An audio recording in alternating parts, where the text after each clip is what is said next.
ناظرین، شیعہ اسلامی روایات کے مطابق حضرت عیسیٰ علیہ السلام کا مقام ولادت کربلا ہے۔ یہ مقام امام حسین علیہ السلام کی زریع اور قبر حضرت حبیب ابن مظاہر کے درمیان میں واقع تھا، اور اسے مقام نخل مریم کہا جاتا تھا۔ قدیم سفر ناموں میں اس کا تذکرہ موجود ہے۔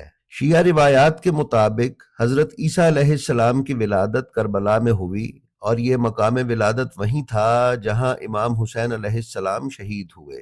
علامہ باقر مجلسی نے کتاب جنات ثمانیہ سے روایت کیا ہے کہ کربلا حضرت عیسیٰ علیہ السلام کی ولادت کا مقام ہے، جیسا کہ امام سجاد علیہ السلام نے فرمایا کہ حضرت مریم قوت اعجاز یعنی معجزاتی قوت سے یہاں پر تشریف لائیں، اور مقام قبر حسین علیہ السلام پر حضرت عیسیٰ علیہ السلام کی ولادت ہوئی، اور اسی وقت وہ واپس شام چلی گئیں۔